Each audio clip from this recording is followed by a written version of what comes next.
This film was made in 6 days. The budget was $100,000.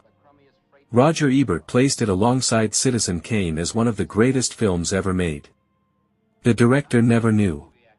He died before anyone told him. The film is Detour. 1945, Edgar G, Ulmer. And the story of how it was made is as dark as the film itself.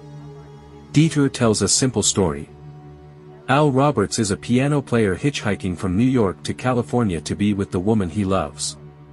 The man who picks him up dies unexpectedly in the car. Al takes the dead man's identity and keeps driving. Then a woman gets in the car. She knows exactly what happened. From that moment, Al Roberts is no longer driving toward California. He is being driven toward his own destruction. By a series of accidents he did not cause. By a world that operates without mercy. That is Detour. That is what Ulmer made in 6 days. Edgar Ulmer trained in Europe under Max Reinhardt and F.W. Murnau. He worked on Sunrise. He worked on The Last Laugh. He came to Hollywood and worked his way into Universal Pictures. He directed The Black Cat in 1934, a Universal horror film with Boris Karloff and Bela Lugosi. It was a commercial and critical success. He was on track. Then he had an affair with Shirley Alexander, the wife of Max Alexander, a nephew of Carl Laemmle who ran Universal Pictures.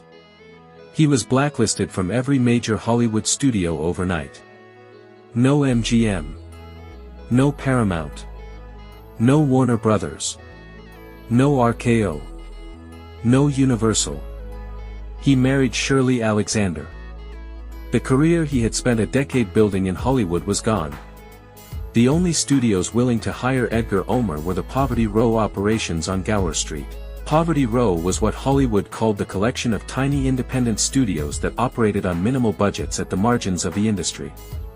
PRC Pictures, Producers Releasing Corporation, was the studio that gave Ulmer the most work.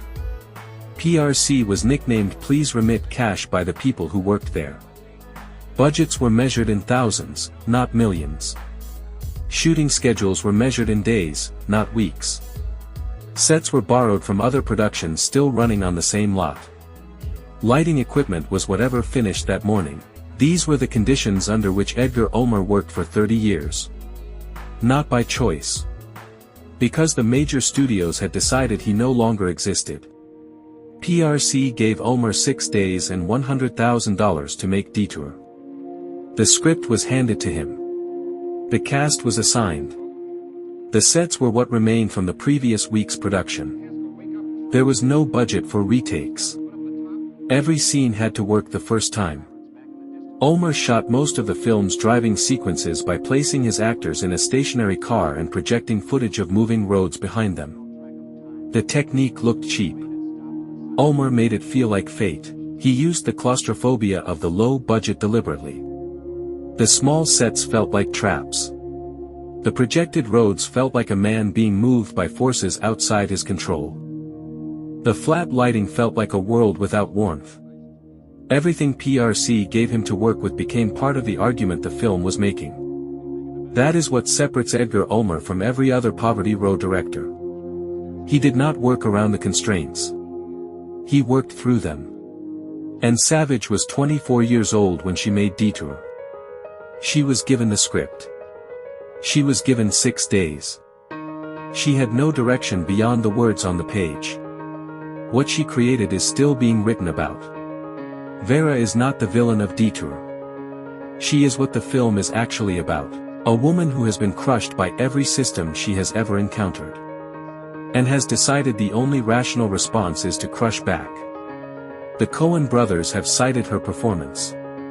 Characters in Blood Simple, Fargo, and No Country for Old Men carry traces of what and Savage created in 6 days with no direction and no budget. She spent the next 40 years largely forgotten. She died in 2008. She knew by then what she had made. She knew exactly what those 6 days were worth. Detour is not really about a man making bad decisions. It is about a man destroyed by accidents. Al Roberts does not kill Haskell. Haskell dies. Al Roberts does not kill Vera. Vera dies. In both cases Al is present. In both cases the consequences fall entirely on him. The film's argument is that the world does not distinguish between guilt and presence. That fate operates without reference to intention. That a man can be destroyed by things he did not do. With no money. With no resources. With a cast he did not choose. On sets he did not design. The constraints of Poverty Row and the argument of the film are the same thing. Edgar Ulmer died on September 30, 1972. Of a stroke. In Woodstock, New York. He had spent his final years teaching film at various universities. He gave interviews. He talked about the films he had made and the films he had wanted to make. He never mentioned Detour specifically as his masterwork. He had made too many films in too many conditions to single any one of them out. He never read a single review that called it a masterpiece.